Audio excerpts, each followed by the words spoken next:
Hi, this is Butch Patrick, and you're listening to Jim and Mike Talk Music.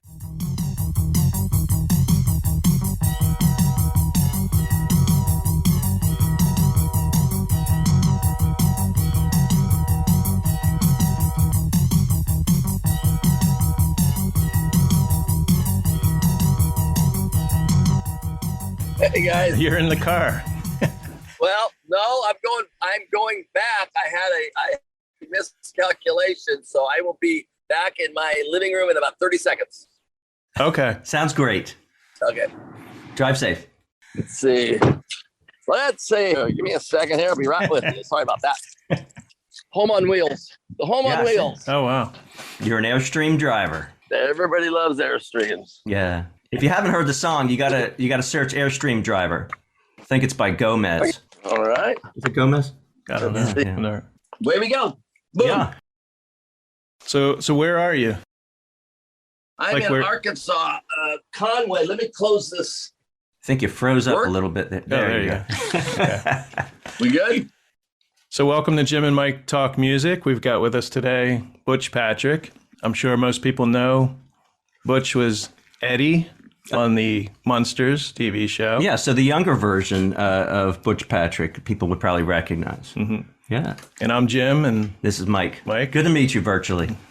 and I've met you, Yeah. Butch, a couple times, of course. Various Yeah, autographs. you look kind of Yes. familiar.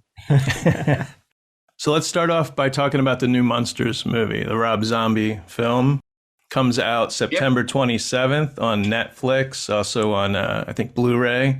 But Butch, you have a cameo in the film, and something Well, I'm doing some voiceover work in it as a character. So yes, I do. It's not really a true cameo, but it is a voiceover segment. So yeah, it's in there. and it's a familiar character somewhat, Tin Can Man, which was an episode Tin Can Man of the was Munsters. Yes, and it was a science project. One of the storylines was Eddie in a science fair Grandpa builds him a tin can man. And Rob has used multiple characters and added a few of his own to the movie, which makes it even more interesting. So yeah, some of the original ones are used, and then he's also brought in some that like Igor is not the bat that would be flying around Grandpa's laboratory. He actually has a person called Igor. Oh, okay. Or Igor. That's good to build on what you had back then and adding some more. Yeah, awesome. Now, have you known Rob Zombie a long time? I know he's a huge Munsters fan, of course, making the movie. And I met everything. Rob about 15 years ago, briefly at a concert in, I think he was playing in Philadelphia. And we ran down to do a introduction, which was great. And, I had my Rob Zombie shirt on and he had his Eddie Munster shirt on. So there was synergy there. Yeah. The fact that he is a big Munsters fan. And then back in December of 19, we were brought in to do commentary for the new Munster Go Home Blu-ray that came out on the Shout. So that gave us a few hours to spend in the booth watching the movie and bantering and chatting back and forth. And that's kind of where we really sort of a friendship. And then obviously I've seen him on the road, and I've also went into the studio to do my voiceover work. Mm-hmm. Yeah. You just went to a concert recently to see Rob. Yeah. Yeah. I saw him in outside of Indianapolis about 2 weeks ago. Yeah. Okay. That's very cool. And you were there with Daniel Roebuck, who plays Grandpa. Yeah. It was there with Daniel Roebuck, and we had a nice time. Like my girlfriend flew in for the show, so that was fun. We were at Days of the Dead convention. It was a big weekend, and Sherry was there. Sherry Moon, who I love, was there as well. So it was a very nice evening. Daniel Roebuck, let's see. I live in Bethlehem, PA, Lehigh Valley, and he's the one that's from Yeah, there? he's from that area. Yeah, so Yep. it's interesting. Yeah. I ran into him a couple months ago at the PA HorrorCon, which you're going to be at. But he wasn't there He wasn't officially. there as a guest. Yeah. He was walking around. Yeah, roaming the As a streets. fan, I'll be there. Yeah. I'll be there just to clarify. I'll be there Saturday only, so Yeah, in case yeah. any listeners are coming out. Okay. Very cool. Have you seen the Munsters movie in its entirety? Was there? No. Okay. I know you have a lot invested in the Munsters, the characters, but what is your feeling on the movie? I think it's going to be a fun Yeah, movie. I think it'll be entertaining. I think if everybody would leave their attitudes and preconceived whatever's at the door and just walk in to be entertained, I think it'd be very entertaining for everybody. But, you know, it seems a lot of people just have, the society has developed the situation where a lot of people, you know, and the world's in a weird place anyway. Yeah, right. But Very to true. add on to that, a lot of people just seem to find, I don't know, in bashing people, and beforehand, before even they have preconceived, you know, opinions that I believe are unwarranted, and I think they'll be disproved. And I believe it'll be very entertaining, and I think it's great. I think he's the right guy for the job. I think the cast is wonderful, and I think it's going to be just from what I've seen, I find it very entertaining and cool. Yeah, leave the negativity away from it and just start with a neutral opinion and be entertained. Yeah, I don't. Yeah. Like how you can look at a 2-minute trailer and already know what the movie's going to be like. I mean, Right. But it was funny. I was doing a show recently with Danny, and the subject came up about the original, which is always fine. That the original was done in 1964, and the world was a different place, and black and white, and it was on film, and it was perfect for that genre at that time, which is great. And the fact that it survived this long is is sort of a badge of honor, and that it's attributed to how good it was. But at the same time, this is 2022. It's a different set of situations and circumstances and different technology, and it's a different deal. It's not supposed to be it's not a copycat situation. It's a inspired 2022 version of a classic show that, you know, will hopefully entertain new people that haven't seen the old one, who have and will appreciate it for just being a different, you know, apples and oranges type of thing. Yeah. Right. It's a whole generation or two later that can take it in and maybe not have seen the original. Yeah.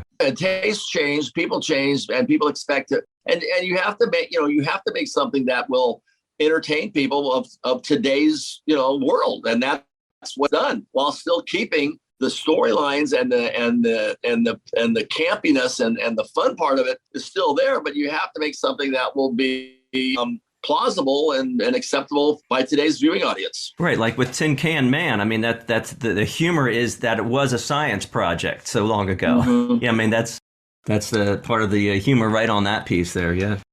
Pretend like look at it this way: you have to entertain people that have never seen the original. And you're just you've never heard of the Munsters, you don't know anything about them, and you're just going to flip the channel on and you're going to watch a movie. Will you be entertained having any preconceived conditions and ideas about it? And that's basically what he's trying to do, is just to entertain people with a wonderful love story. But people, and, you know, Herman and Lily and Grandpa, pre-Eddie, pre-Marilyn, pre-moving, you know, over to the house. They buy the house in the movie. So the thing is, it's cool. It's sure to entertain people had you never ever heard of the Munsters. No, I think it's going to be good. I'm looking forward to the next one already to see when Eddie comes in. He's left the door open. He's left the door open for that. Yeah, very good. The Munsters TV show was from 64 to 66, 2 seasons. What are your favorite episodes? Whether it's just watching them again, or when you film them, like special, a good feeling. Any memories that stand out as far as a certain episode. Well, there's a lot of them actually. There's quite a few good episodes. Obviously, I kind of lean towards the ones that I'm in with the storyline of Eddie doing something, because there was a lot of the father and son dynamics there, where I would volunteer Herman to do things that he would want to disappoint me, and being the good father he was. So, I mean, one comes to mind is Zombo, which was funny because of the nature of me watching a TV horror host thinking he's a real guy, and Herman being jealous of him. That was kind of fun. Because I'm a car guy, and the George Barris vehicles produced the Dragula and Hot Rod Herman. That was a great one, because not only did we get a extra cool car, but we also shot it at the Lions Drag Strip, the famous legendary Lions Drag Strip, which was near my house. So for me, it was not only cool to do an outdoor shoot at Lions, but I didn't have to drive all the way to Universal, turn all the way around to come back. It was kind of knocked a couple hours off my trip every morning. And then also, one of my favorites for me was Eddie's nickname with beard situation, because it just looks so darn funny. I seen a young kid with that full beard, and the Dr. Dudley scene with Paul Lynde And it's one of the funniest scenes I've ever seen, with him peeking out into the waiting room and me sitting there with a paper bag over my head, and him wondering what horrendous head must be under that bag. Yeah, what's underneath there? For Herman to be dragging him down the street with his head covered. There's a lot of other good ones. Those three come to mind. Yeah, it sounds like during the filming, it sounds like you had a good time for you at that age, to be filming there. I did. I had a real good time. Over the years, there's been a ton of collectibles, Munsters, but one odd one. Jim has a special one here for our viewers. He's holding up the LP cover for our view. Been reissued. The newest teen age singing group, but none of the cast were on this album. No, this was into the marketing department. And NBC Universal. The Munsters was a very heavily merchandise show, very successful, very valuable stuff. Especially the original 64 stuff, but the new reissues of those albums, I believe that album's probably blue, if I remember correctly. Inside, I collect vinyl, and I love color splatter. Look at this one. What color is that one? Is orange with black. Okay, you got the splatter. Okay, yeah. That's those reissues. Well, that's a reissue. That's not an original. Oh yeah, right? yeah. That's a reissue. Okay, that's brand. So yeah, I see a lot of those come across my table, and it just gives you an idea. We didn't miss a trick in the show. It was well produced. It was well marketed. The music was top notch. I've heard probably dozens of variations of it, from the Boston Pops to the London Philharmonic to Brian Setzer opens up his Christmas show with it, to Fall Out Boy used it as a riff a few years ago. Yeah. It's not uncommon to hear almost any garage band to major professional band be able to utilize the Munsters theme. It's part of American culture. Mm-hmm. Yeah, it's a very catchy riff. And it was like a surf music kind of feel to it, like this album.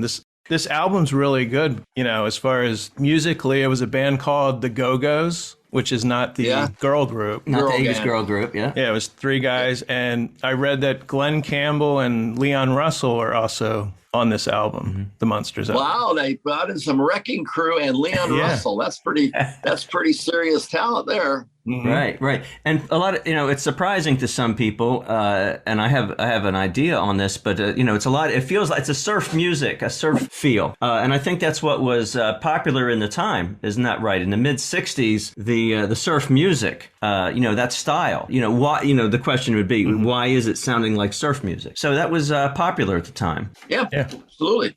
So a lot of kids have great memories, but you probably have better memories because of the TV shows you were in, including the Munsters. But one in particular, in December 1967 or so, you were 14 years old, and you were on an episode of the Monkees. It was a Christmas show, and I wanted to ask you, at 14, were you in the music? You probably knew who the Monkees were? I think everybody did. Oh yeah. It was a huge week for me. I knew who they were, obviously, and I wanted very much. Normally, I would go on an interview, and I really didn't have a whole lot of whether I got it or whether I didn't. It was life goes on. It was one of those things, and I mean, I did my best, but I was aware that you don't get them all.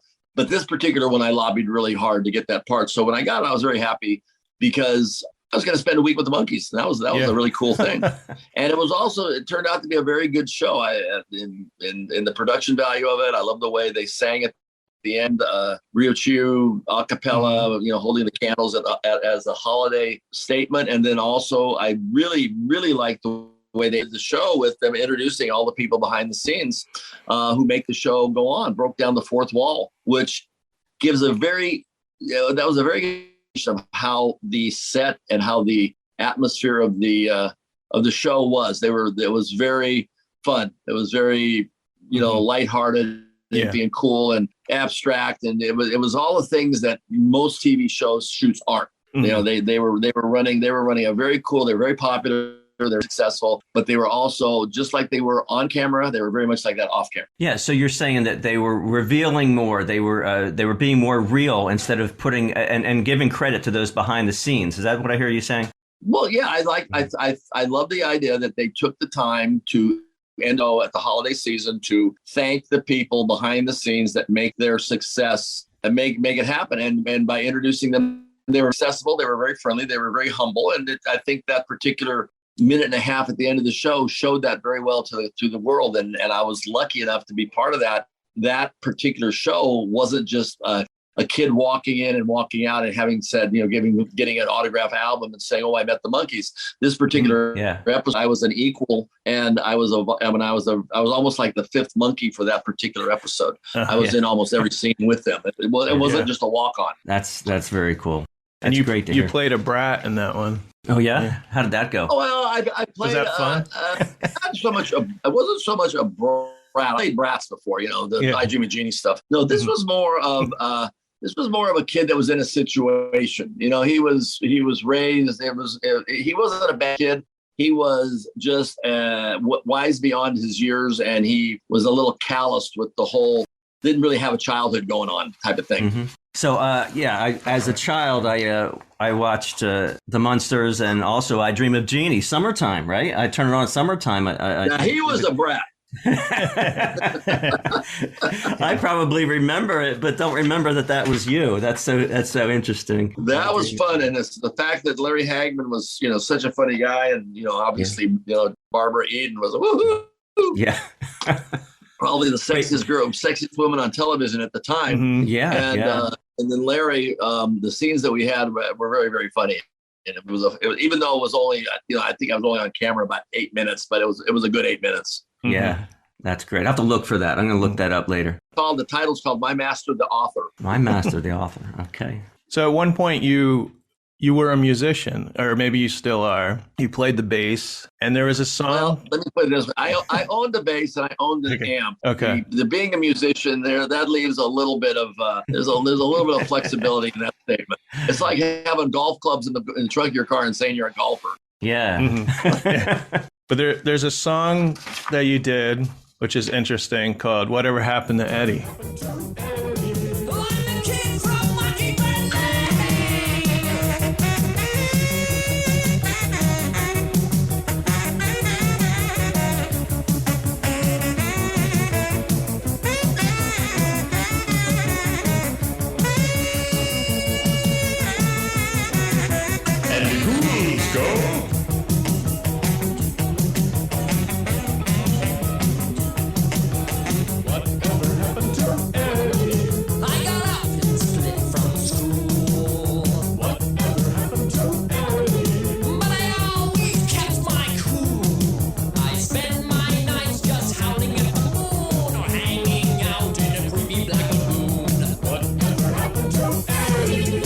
So yes, I did do that, but we were the first unsigned act ever to be on MTV back in 1981, I believe it was, when payola was all the name of the game. We went to New York without a record deal and actually got airplay, from which the MTV brass started a show called The Basement Tapes.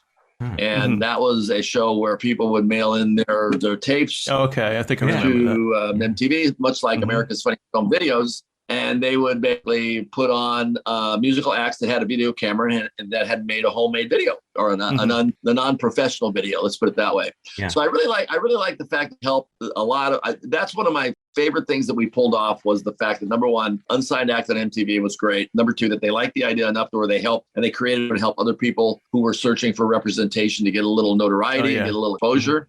I'm sure we probably helped a few people with that career. As a joke, I literally did have a bass. My producer was a much better bass player. He played on the track. My guitar player was a much better singer than me. So he sang, although we had similar voice qualities. Most people think it's me because I lip sing it very well. Okay. So I like to say that I was the original Munster Manilli. Munster Manilli. Yeah. Excellent. And MTV was new then. I think VH1 came later. Yeah. But this is in the beginnings of a programming, not just the random videos that would be out but on music videos in the late 70s, but an actual programming for videos, a channel for videos. Yeah. Excellent. Yeah.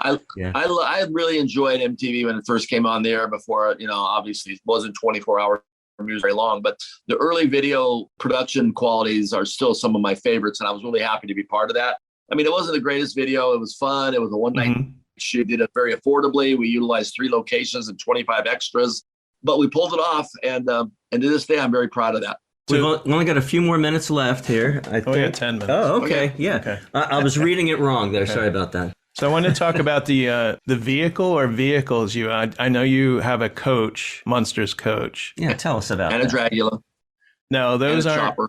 those aren't originals, are they? Those No. Okay. No, the original, unfortunately, is in a museum down in Orlando, and it's in really bad shape, Okay. unfortunately. But the one that I have, and the Dragula that I was is a real accurate representation of the original. The Koach I have isn't, but I'm building another Koach that is accurate. So come next spring, early summer, late spring, whatever that's going to be, I'll have both cars at that time. The Koach is in construction. The Dragula is almost done. Excellent. And will you have the Koach with you next weekend? No, it's coming No. out later. Oh, I'm coming. Yeah, I'm coming in from Arkansas. So You're no, flying in. but although if people wanted to go to a very cool place in Mahwah, is right on the border of New York and New Jersey. Mm-hmm. There's a big. I'm a member of Dead Man's Curve, which is speaking I've of heard of surf that. music. We're having Dean Torrance as our guest, the guy that sang Dead Man's Curve. Oh, okay. But my club brother has the original Dragula, and he has the number 3 Munster Koach, the last Ferris built. So if you like that kind of stuff, you can get over and see it right over there at the Wild Hot Rod Weekend for Labor Day. I've heard of that. I've been wanting to go to that. That's great that you're building a new one, and you'll be able to, have it not break down, to have it all redone. And so. Well, yeah, I've had a Koach, the Koach and Dragula that I had for like about 9 years. But the guy wanted my Koach bad. He wouldn't let me build him another one. He had to have mine. So I decided that during the process of him paying me off, I'll build another more accurate Koach. So it's all going to work out for the best. Yeah. But come next year, I'll have an accurate Dragula and an accurate Koach, just like the originals. And is that something you'll be able to drive on the highway or?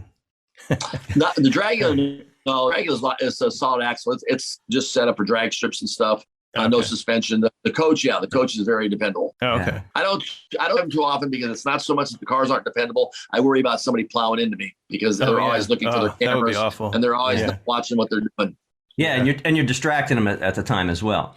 Absolutely. I'd be distracted by that in the highway. Look at that. You have a new venture we want to talk about called All Things Munsters. And I do. Yes. I travel around the country a lot, and I started a channel right before the pandemic, Koach to Coast, spelled with a K, with a Munster Koach K and Coast with a K. And I did, I think I had 17 segments, which were doing really well. And then everything came to a screeching halt, like the rest of the country all went into whole lockdown. So when Rob Zombie announced the new movie, I thought instead of resurrecting Koach to Coast, maybe I'll just keep that on the side and I'll bring in Koach to Coach underneath a new umbrella that we call ATM, All Things Munsters. And it's a YouTube channel that will basically, it's self-explanatory. Behind me, we talk about the slot machines and we talk about the pinball machines. We talk about my cars. We talk about Rob Zombie. We talk about George Barris. Anything that has a Munsters logo attached to it or fans are potentially guests on the show or interesting stories. And I have 52,000 members in the official Munsters fan group. So I'm looking forward to doing a hard launch with that in the next week or two. We're sort of last August 2nd was my birthday. That was the kind of like the mini hard launch. And we revamped the site. Munsters.com is my website. Go to that. You can get to the store. And we have a lot of new merchandise. And I've been buying up a lot of great Munster collectibles and just trying to become a kind of a one-stop shopping place for information or scheduling or merch or whatever people have on their mind regarding Munsters. I figured it was time to have a Walmart of Munsters stuff. So tell us about being the here in Arkansas, slot machine. That's Walmart started. Yeah, it is. I'm about 2 miles. I'm about 2 miles from the first Walmart store. Oh, excellent. Tell us about the Munsters slot machine for our listeners. Right over his shoulder there is, tell us about that. It's funny, that slot machine, in 2001, IGT, International Technologies, the biggest maker of slot machines in the world, decided that they were looking for ways to get more activity out of their machines. And they wanted to see if TV shows would be a good grabber to draw in potential players. And they used the Munsters as their test show and became the most successful slot machine of all time. And it's still 21 years later, it's hard to find. They're still in use occasionally, but for about 10 years, they were the go-to two machines, and there was always several of them lined up in any casino. Obviously, at that time, I did a lot of casino promotions and marketing and this and that. The lady actually won the #1 Dragula at the Seminole Indian Casino. I believe she won it in a Munsters slot machine tournament. Really? That's so cool. Yeah, and then the original Dragula? My club brother, the original Dragula, no, that was the #3 Dragula. Okay. They tried to pass it off as the original. Okay. Then that wound up with a friend of mine, Joel McGee, and then I found it at Joel McGee's garage. And my guy in my car club bought it, and then when he bought #1, he let #3 go, and it just recently sold for $430,000 at Miko. Which made my Dragula double, and my Dragula suddenly went up in value. Yeah. Great. How about that? Miraculously. So next time at the casino, we'll look for that slot right there. Yeah, and another thing is, it's funny thing about those machines too is I was walking by them one day and I noticed that there was a Munsters movie clip when Herman goes, "Goody, goody, goody, we're richer, richer, richer." I noticed it was from the TV show, the movie, the theater version, and we didn't have any rights to the TV version, but the theater contracts are much different. So we went out and we came to a little agreement with GT that there was a little bit of compensation coming the way of Eddie, Marilyn, and Grandpa. Back in 2005, we got a nice little per IGT for their little faux pas. Good to note that. And I spotted it. Yeah. Very good. Very good. Did you get to keep anything from the Munsters set when the show ended? No, just my memories. But the prop masters, when I was at Universal doing an Ironside, I think it was 7 years later, he came up to me and handed me a bag and said, "Here, don't look inside of this until you get home. Put it in the trunk of your car." And I did. I got home and I opened it up, and it was the original Wolf doll. Wow. Yeah, it's cool. Nice to have people thinking of you there. Are we on video right now or just audio? We're video too. But like I said, I don't use all the video. No, just clips. Just one clip of video. He's going to get it. I was at a show doing a CroftCon up in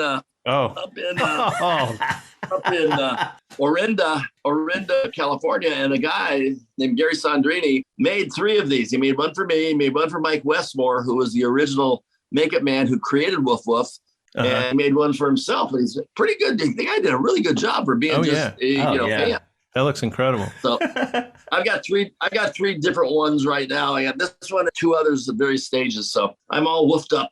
Tell our listeners where they can see you. You have any upcoming besides the PA HorrorCon? You're going to be there on Saturday, the 20th August. Yeah, I've got that, and then I'll be at Mad Monster Party in Charlotte, North Carolina, the weekend after the last weekend of August.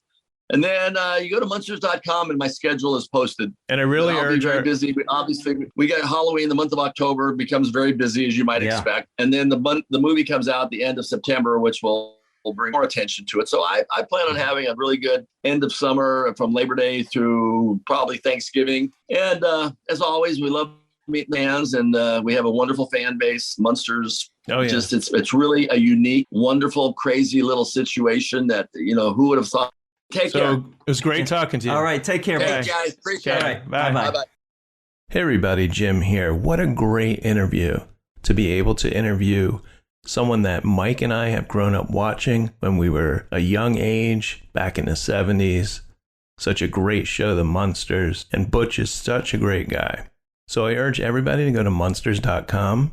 And there you can check out where Butch is going to be making personal appearances. You can say hi to Butch. He's wonderful person to talk to. Also, if you go to the Munsters store, there are a ton of great items there. We have a video call that Butch will make. We have his own brand of coffee, Deadly Grounds. Also personalized items and some unique items that Butch is selling in the store. So Munsters.com. Also, I want to remind everybody that this is the last interview as Jim and Mike Talk Music. In September, our podcast name will change to No Good Music, and that's with a K. You can still find all the past podcasts, but if you search Jim and Mike Talk Music, we probably will not come up. If you follow or subscribe, it will just be a name change. So again, No Good Music, that's going to be the name of the podcast starting in September. We're going to have more interviews, and I'd like to thank everybody for listening. Today's interview was recorded on Zoom and at Did You Say 7 Studios in Washington, New Jersey. Go to the YouTube channel for exclusive video content. Exit music by the band 99%. Today's show was produced and edited by Jim Thatcher. You can find Jim and Mike Talk Music on Apple Music, Spotify, Podbean, or wherever you listen to podcasts. The song Whatever Happened to Eddie by Eddie and the Munsters, used with permission from Butch Patrick.